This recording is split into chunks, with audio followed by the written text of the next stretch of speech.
A Jackson nursing home employee is killed when police say her boyfriend went to her job and confronted her. The clock had just struck 10:30 in the evening on Friday, March 21st, 2025. The parking lot of Pine Forest Health and Rehabilitation Center in Jackson was mostly empty, save for the vehicles belonging to night shift workers.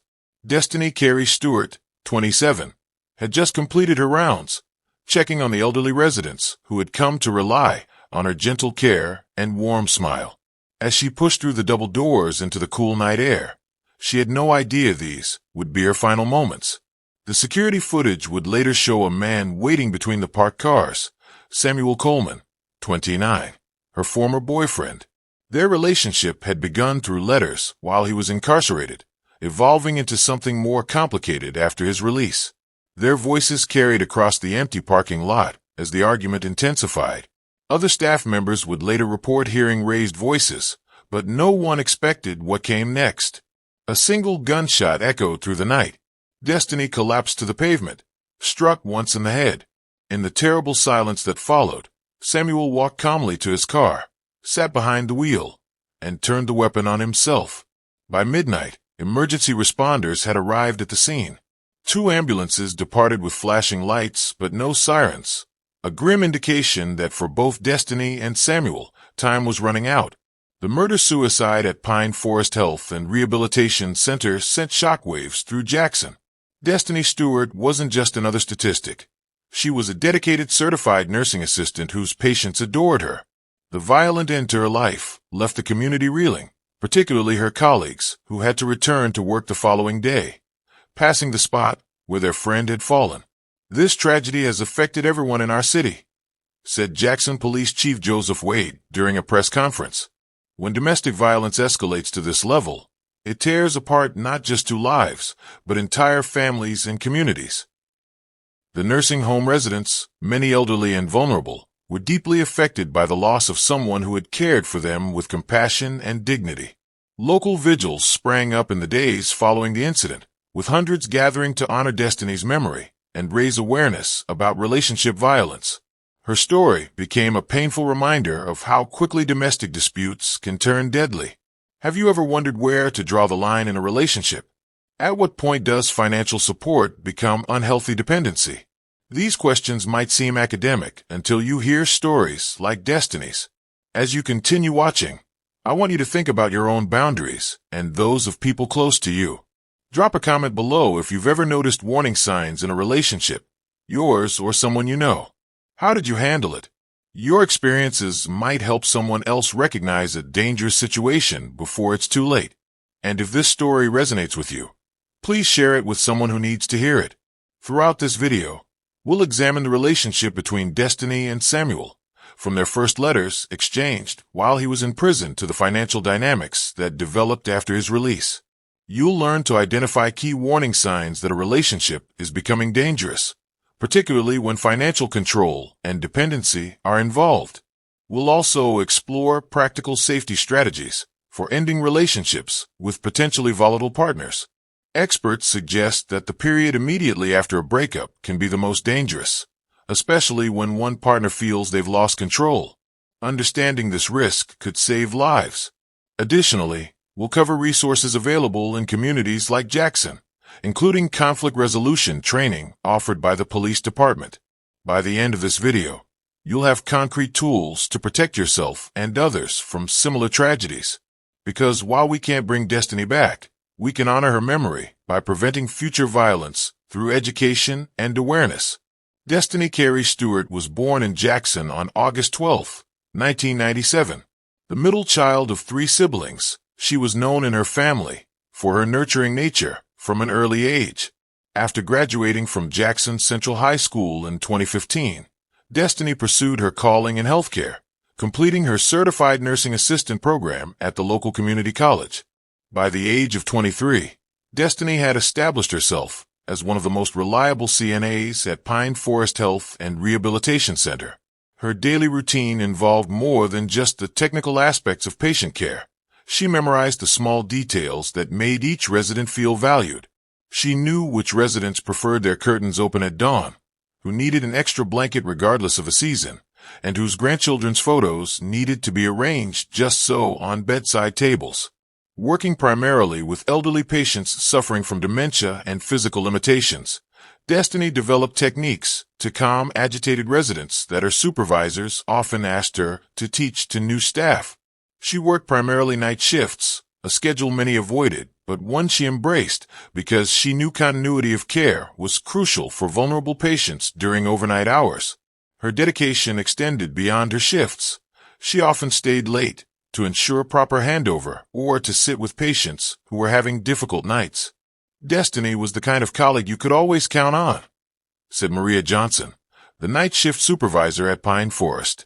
If a resident was having a hard time, she'd be the first to volunteer to sit with them, even if it meant staying past her shift. Another colleague, James Wilson, who worked alongside Destiny for 3 years, recalled her unique approach to patient care. She treated every resident like they were her own grandparent. She'd bring in small treats on holidays or remember birthdays that even some family members had forgotten.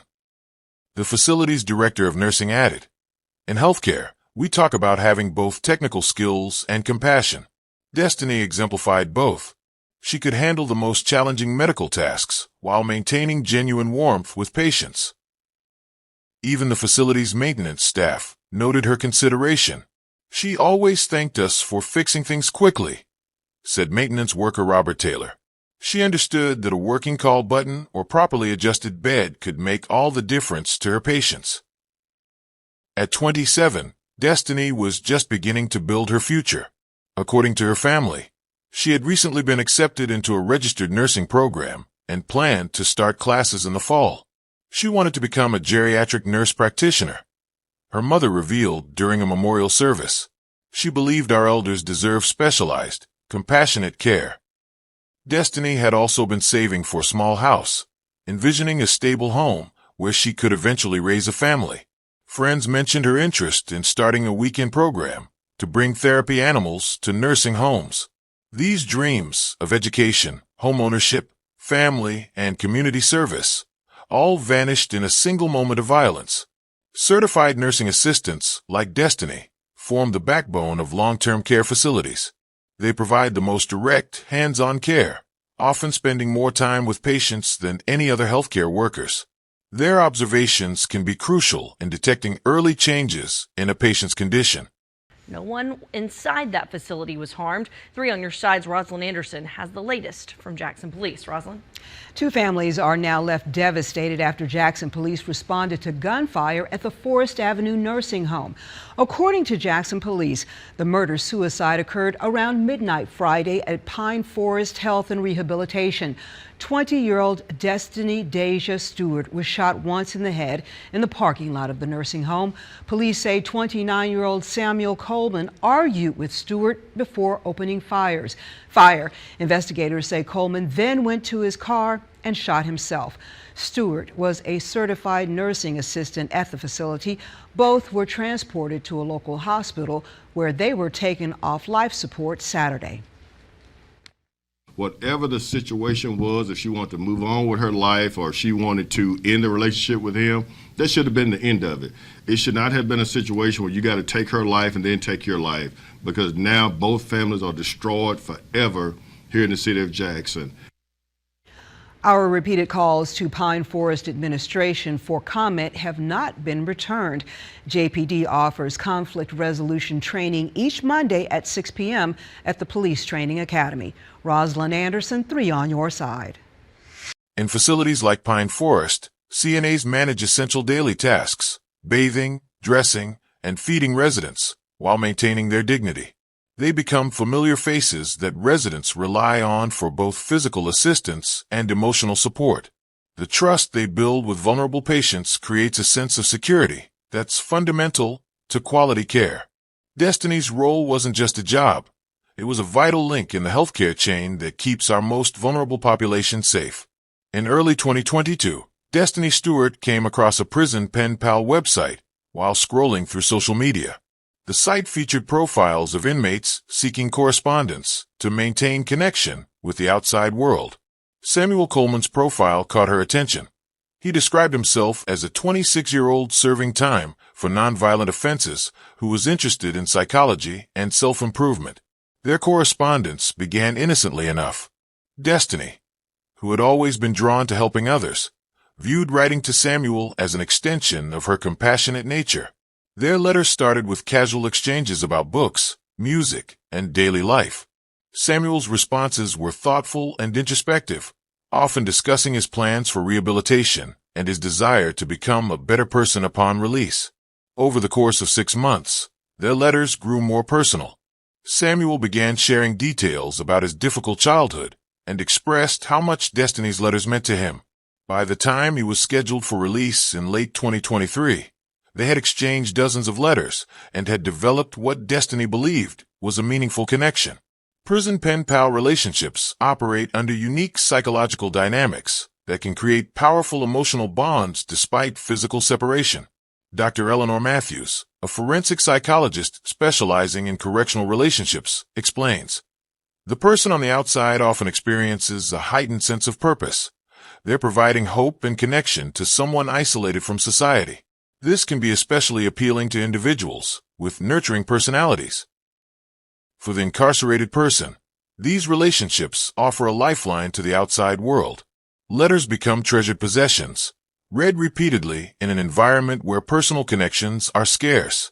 This intensity can accelerate emotional attachment far beyond what typically develops in conventional relationships.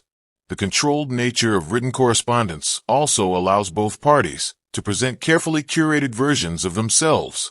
In letters, we can edit, revise, and present our best selves," notes relationship therapist Michael Dawson. Without the messiness of day-to-day interaction, idealization becomes common. This idealization creates a phenomenon psychologists call filling in the blanks, where limited information leads people to project positive qualities onto their correspondent.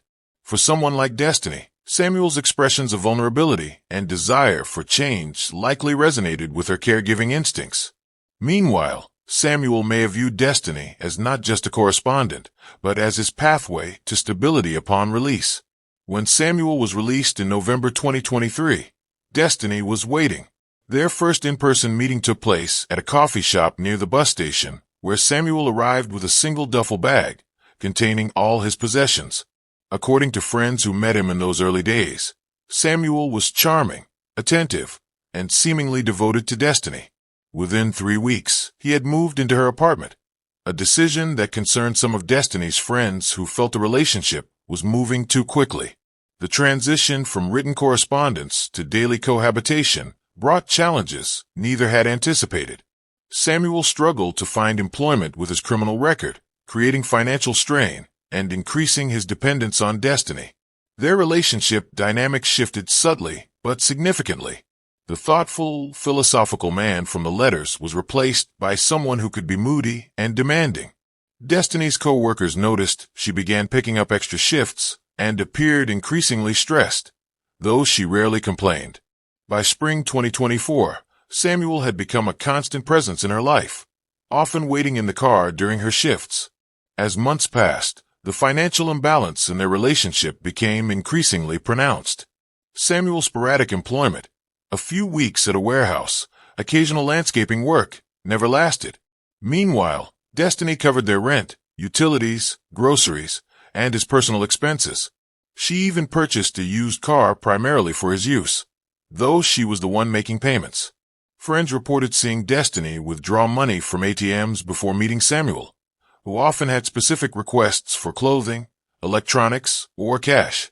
Her previously careful saving habits disappeared as her bank account drained to support their lifestyle.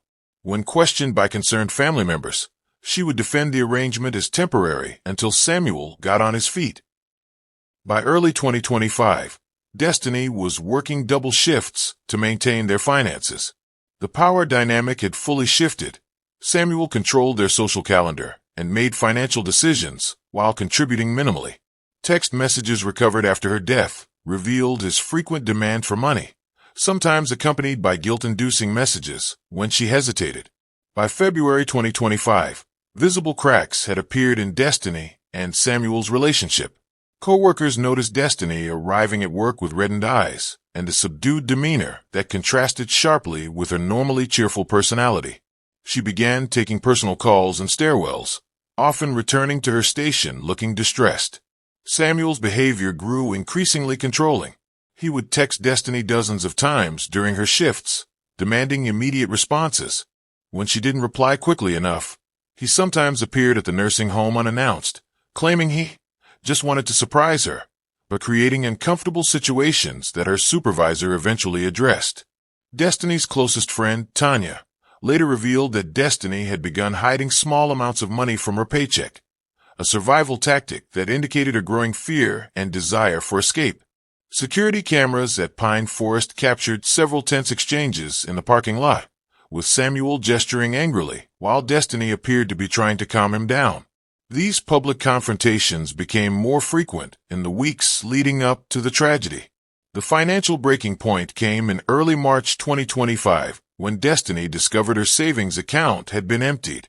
Bank records would later show a withdrawal of nearly $4,000, money she had been setting aside for nursing school tuition. Though Samuel denied taking the money, ATM footage confirmed he had used her card. This betrayal forced Destiny to confront the unsustainable nature of their relationship. In text messages to her sister, she wrote, "I can't keep doing this. I'm working myself to exhaustion while he spends everything I make. This isn't love." On March 15th, Destiny took a decisive step. She closed their joint checking account, removed Samuel as an authorized user on her credit card, and informed him she would no longer support his lifestyle. She offered to help him find employment and housing assistance programs, but made it clear the financial relationship was over. Samuel's initial response seemed accepting, but friends noticed he became unusually quiet, a calm that, in retrospect, masked his growing resentment rather than indicating acceptance. On March 20th, 2025, just one day before the tragedy, Destiny told Samuel their relationship was over. She had arranged to stay with her sister temporarily and asked him to move out of her apartment by the end of the month. According to her text messages, she offered to help with his first month's rent elsewhere if he left peacefully. Samuel's reaction shifted from pleading to threatening. Neighbors reported hearing shouting from their apartment that evening. In his final texts to Destiny, Samuel wrote, "You think you can just throw me away? After everything? You'll regret this." When she didn't respond, he sent another message. "If I can't have you, nobody will." Destiny confided in a coworker that night, saying she was scared but determined to end the relationship. She mentioned Samuel's threats but dismissed them as just words. As a precaution, she asked a male colleague to walk her to her car after her shift, a request she had never made before. Unfortunately, her colleague had left early that fateful night. At this point in Destiny's story, I want to pause and ask, have you ever noticed similar warning signs in a relationship? The financial control, the escalating demands, the isolation from friends, the monitoring of movements. These aren't just relationship problems. They're danger signals that shouldn't be ignored. Take a moment to reflect. Would you recognize these red flags if you saw them in your own relationship or in someone close to you? What would you do differently than Destiny did? Share your thoughts in the comments below. If this story is making you realize that you or someone you know might be in a dangerous situation, please know there are resources available. I've included links to domestic violence hotlines and resources in the description. Hit the like button if you're learning something valuable, and subscribe to support more content that could potentially save lives. Now, let's continue with what happened on that tragic night at Pine Forest. The 24 hours before the tragedy unfolded with a terrible momentum. After their final argument on the evening of March 20th, Destiny spent the night at her sister's home. On the morning of March 21st, she returned to her apartment while Samuel was out, quickly packing additional clothes and personal documents. Security footage from her apartment building showed Samuel returning at 2:17 in the afternoon, appearing agitated as he paced the parking lot before entering. Phone records indicate he called Destiny 14 times between 2:30 and 6 o'clock that evening, but she answered only once, a brief 3-minute conversation. At 7:45 that evening, Destiny arrived at Pine Forest for her night shift. Coworkers later reported she seemed distracted, but determined to focus on her work. She confided in one colleague that she had changed the locks on her apartment and was planning to file a restraining order the following Monday. Meanwhile, Samuel's movements became increasingly erratic. He visited a liquor store at 8:30, then withdrew $200 from an ATM at 9:15. At 9:47, his car was captured on a gas station camera near Pine Forest.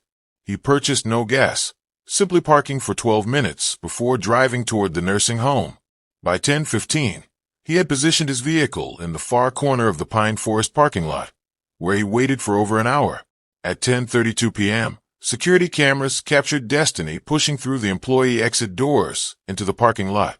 She was wearing her blue scrubs and carrying a small lunch bag, walking briskly toward her car parked under a lamppost. The footage shows her stopping abruptly when Samuel stepped out from between two parked vehicles. Their initial exchange appeared calm, with Destiny maintaining distance as they spoke. According to the facility's outdoor microphones, which partially captured the conversation, Samuel initially pleaded for reconciliation. "You can't just throw away what we have," he said. "I need you. We can fix this." Destiny's response was firm but not antagonistic. "There's nothing to fix, Samuel. It's over. Please respect that and leave me alone." When she attempted to walk around him toward her car, he blocked her path. The conversation escalated rapidly. Samuel's voice grew louder as he demanded to know if she was seeing someone else. When Destiny refused to engage and turned to walk back toward the building, he grabbed her arm. Security footage shows her pulling away and reaching for her phone. "I'm calling security," she said, which appeared to trigger Samuel's final breakdown. He pulled a handgun from his jacket pocket, a weapon investigators later determined he had purchased illegally just 2 days earlier. Witnesses inside the building reported hearing Destiny scream once. The security camera captured the flash of the gunshot at 10:41 p.m. Destiny collapsed immediately. Samuel stood over her for 17 seconds before walking calmly to his car, sitting in the driver's seat, and turning the gun on himself. The nursing home's night security guard heard the shots and immediately triggered the facility's lockdown protocol before calling 911 at 10:43 p.m. First responders arrived within 7 minutes, finding both Destiny and Samuel with critical head wounds, but still showing signs of life. Paramedics worked frantically to stabilize both victims before transporting them to Jackson Memorial Hospital. Emergency room doctors immediately took them into surgery, but the prognosis was grim from the outset. Both remained on life support through the night as family members rushed to the hospital. By morning, medical tests confirmed that neither Destiny nor Samuel showed meaningful brain activity. After consultations with their families and in accordance with their previously expressed wishes, both were removed from life support on Saturday afternoon. Destiny was pronounced dead at 3:17 p.m., while Samuel was declared deceased at 4:05 p.m. The Jackson Police Department officially classified the case as a murder-suicide by the following Monday, though the investigation into Samuel's acquisition of the illegal firearm continued. The violence that erupted in their parking lot left the Pine Forest community profoundly shaken. Elderly residents who had come to rely on Destiny's gentle care now struggled with both grief and fear. Several required additional psychological support in the weeks that followed. Staff members who had worked alongside Destiny faced the dual trauma of losing a colleague and confronting the vulnerability of their workplace. Many requested schedule changes to avoid working night shifts. The facility implemented enhanced security measures, including additional cameras, improved lighting, and security personnel at shift changes. A memorial garden was established near the staff entrance, featuring a bench inscribed with Destiny's favorite saying, "Kindness costs nothing, but means everything." Looking back at Samuel and Destiny's relationship reveals a clear pattern of escalating control that domestic violence experts identify as precursors to physical violence. Samuel's behavior followed a textbook progression. Initial charm and attentiveness gave way to increasing isolation of Destiny from her support network. He monitored her whereabouts through constant texting and unexpected appearances at her workplace. Financial exploitation served as both control mechanism and warning sign. By depleting Destiny's resources, Samuel created dependency while simultaneously demonstrating his willingness to harm her interests for his benefit. His reaction to boundaries, becoming more demanding when Destiny attempted to limit his financial access, indicated an entitlement mentality common in abusers. The most alarming indicator came in his response to the breakup. The rapid shift from pleading to threats represents what psychologists call abandonment rage, a dangerous emotional state where the controlling partner perceives loss of control as an intolerable threat to their identity. Samuel's specific threat, "If I can't have you, nobody will," directly telegraphed his homicidal intentions. Dr. Melissa Hernandez, director of the Center for Relationship Violence Prevention, explains that financial abuse appears in 89% of domestic violence cases. Economic control is often overlooked because it doesn't leave visible bruises, but it's among the most effective tactics abusers use to trap victims. She notes, the prison pen-pal dynamic created particular vulnerability. When someone builds a relationship with an incarcerated person, they often unconsciously accept a caretaker role from the beginning, explains forensic psychologist Dr. James Wilson. This can establish an unhealthy power dynamic that the formerly incarcerated person may resist relinquishing. Relationship counselor Tanya Washington points out that Samuel's unemployment wasn't itself the problem. Many couples navigate temporary financial imbalances. The red flag was his entitlement to Destiny's resources without contributing or showing appreciation, combined with his resistance to improving his situation. These experts agree that financial abuse rarely exists in isolation. It typically accompanies emotional manipulation, isolation tactics, and eventually, threats or physical violence when control is threatened. Recognizing potentially dangerous relationships requires attention to patterns rather than isolated incidents. Watch for partners who move relationships forward unusually quickly, creating premature commitments or cohabitation. Be alert to unexplained jealousy, possessiveness, or monitoring behaviors like demanding immediate responses to texts or calls. Financial red flags include pressure to share accounts, unexplained expenses, or resistance to financial independence. Pay attention to how your partner handles frustration. Do minor setbacks trigger disproportionate anger?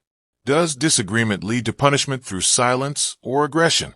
Most importantly, trust your instincts. The feeling that you're walking on eggshells or constantly managing your partner's emotions often signals an unhealthy dynamic that could escalate to danger.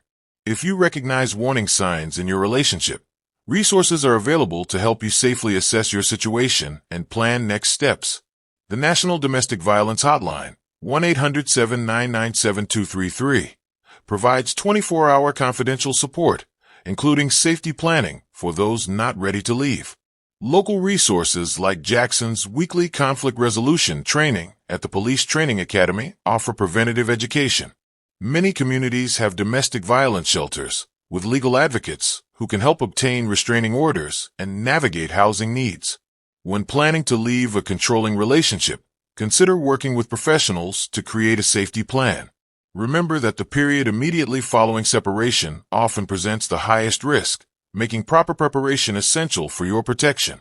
In the months following the tragedy, both families have struggled to rebuild their lives amid overwhelming grief. Destiny's parents established a scholarship fund for aspiring nursing assistants, transforming their pain into a legacy that honors their daughter's compassionate spirit. Her younger sister has become an advocate for domestic violence awareness, speaking at local schools about recognizing relationship red flags. Samuel's family faces a more complicated grief, wrestling with both the loss of their son and the horror of his final actions. "We lost him long before that night," his mother shared in a rare interview. "The prison system returned someone to us we barely recognized." They've since joined a support group for families of perpetrators, working through their complex emotions while acknowledging the irreparable harm caused to Destiny's loved ones. The two families, initially separated by anger and blame, met for a private reconciliation facilitated by their church leaders in August 2025. This difficult but healing conversation allowed both sides to see the humanity in their shared loss. In response to this tragedy, the Jackson Police Department expanded their conflict resolution training program, now offering sessions twice weekly at the Police Training Academy on St. Charles Street. The program teaches practical de-escalation techniques and helps participants identify when conflicts might turn violent. Police Chief Joseph Wade emphasizes that these skills can prevent tragedies. We want to give people tools to resolve disagreements before they reach a crisis point. What happened to Destiny Stewart might have been prevented if either person had these skills. The free program has seen attendance triple since the incident, with particular growth among young adults seeking to build healthier relationship patterns before problems develop. This story of love turned to control and ultimately to violence reminds us how crucial awareness can be. If Destiny's story has impacted you, please take a moment to like this video and subscribe to our channel. Your support helps us continue bringing these important stories to light. More importantly, share this video with someone who might benefit from understanding these warning signs. Your share could literally save a life by helping someone recognize a dangerous situation before it's too late. I'd love to hear your thoughts in the comments. Have you noticed any of these warning signs in relationships around you? What would you do differently if faced with a similar situation? Remember, breaking the silence around relationship violence is the first step toward prevention. By continuing this conversation, we honor Destiny's memory and potentially protect others from similar fates. Thank you for watching Explosive True Crime Stories, where we don't just tell stories, we learn from them.